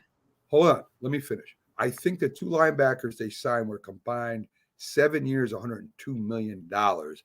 And well, Green Bay don't want him to stay home. I'll tell them, but Green Bay don't want that. That's 30% of their offense, Jack. Yeah, but what leverage does he have, Mac? If he holds out and doesn't play, and the Packers allow him to hold out, what's going to happen would be the same thing that happened to Le'Veon Bell when he was with the Steelers. No. Hear me out. Bell was an outstanding running back with the Steelers. He didn't quite get the contract he wanted, so he sat out a year. Yep. After sitting out a year, the Steelers eventually traded him to the Jets. He got a good contract from the Jets, but not quite as good as he would have gotten. He didn't make the same money with sitting out the year and what he got from the Jets. It didn't match up to what the Steelers originally offered him. And it would be the same thing with Davante Adams. He'd sit out a year and his value would be hurt the following year. You know, if they traded him and they offered him a money deal. I think he holds all the cards in this situation, Jack. Without him there, that's 30% of their offense. You can't. It doesn't matter if you double. Sometimes they franchise a guy and then they negotiate in the meantime and try to sign him to a deal. It doesn't mean they're not going to continue to negotiate. That's what I think is going to happen in the case of Davante Adams. Could be. It's just that's a big blow if he decides to do that. That Aaron Rodgers signing might not do what they thought it would. Dallas signs wide receiver Michael Gallup, who will not be able to start next year at the beginning of the season, to a 5-year, $57.5 million contract, and DeMarcus Lawrence to a 3-year, $40 million contract. Interesting to me, Cedric Wilson left the Cowboys. I think he signed with Miami, if I'm not mistaken. So your number 2's gone, who was probably going to be your number 2 this year since you let go of Amari Cooper. Your Amari Cooper's gone. So you're left with Lamb and Gallup, who can't start in the beginning of the year because of whatever the suspension or something. Dallas took a hit. Dallas took a hit this year. They haven't returned everybody that they wanted. The core is not there. I don't know if they've improved or not this year, and free agency anyway. So you said something about the Eagles earlier, Jack. I'm with you. I think the Eagles might win that division this year. Well, it depends how they draft, but with the Cowboys, there's going to be so much pressure on CeeDee Lamb. He's got to come up big and be one of the better receivers in the NFL this year, and he's going to be given the chance. He's had a case of the drops where he's dropped balls he should have caught. So this is it for CeeDee Lamb. Either he's a big-time receiver or not. And we'll see. We'll see. But signing Gallup was kind of a necessity with Amari Cooper gone. They needed 2 receivers. As far as the Eagles, 3 number 1 draft choices in the middle of the first round. Kelsey's coming back at least for another year. Yeah. So, they're making moves on defense. I mean, I like the way the Eagles are shaping up as opposed to how things looked a year ago. A year ago, they looked like they were a team that was truly in decline. And they surprised, virtually everyone, and making the playoffs. Wow. Yeah. Talk about a team that's maybe rebuilding and still they go to the playoffs. And now the Eagles, maybe they're going to be favored to win the East. I'm not sure. I got to wait as we get closer to the season, see how the teams draft, what other, moves are made by both the Cowboys and the Eagles. But I can't see myself picking the Giants or the Commanders, to win in the East. No. I think it comes down between the Cowboys and the Eagles. I agree. And speaking of the Giants, they did sign Tyrod Taylor as their supposedly their second-string quarterback. If Tyrod Taylor, Mac, if he winds up starting for the Giants over Daniel Jones, the Giants are in trouble. Big trouble. He's making more money. He's making more money than Daniel Jones right now. So that's Daniel Jones is finishing up his rookie year. Tyrod Taylor is a good backup quarterback. I want him on my team as a backup. Don't misunderstand me. He's a good because he's been around a while. He's had some success in the NFL. He's a good, competent backup. And you can win with Tyrod Taylor if you have a scenario where you need him for a few games to come in and get the job done. You absolutely can win with him. But if he's your long-term quarterback for the season, you've got a problem. You've really got a problem. It's done, Jack. It's done if he starts or if he wins the job. I don't think he'll win the job because I think they're all 100. No, but he's not bad. He's competent. No, I think it's a great move for the Giants to pick him up as a second quarterback. It's a good move, right? As long as they don't have it in their mind, he might be competing with Daniel Jones. I don't think so. I think if they wanted somebody to compete, they would have went hard after Trubisky. Pittsburgh gets him, and I think that would have been their move if they really wanted somebody to replace. Well, Trubisky wanted to go to Pittsburgh. The Giants wanted Trubisky. Trubisky wants to start. Trubisky wants to start again, Jack. I don't blame him. Trubisky is probably going to be the starter. And they have Mason Rudolph, who's been a backup forever. He's going to be there. If Trubisky isn't performing, they have Mason Rudolph, who's a competent backup ready to step in. And Dwayne Haskins is there right now as the third string quarterback. You wonder, will the Steelers draft a quarterback? Their name has been linked to Malik Willis.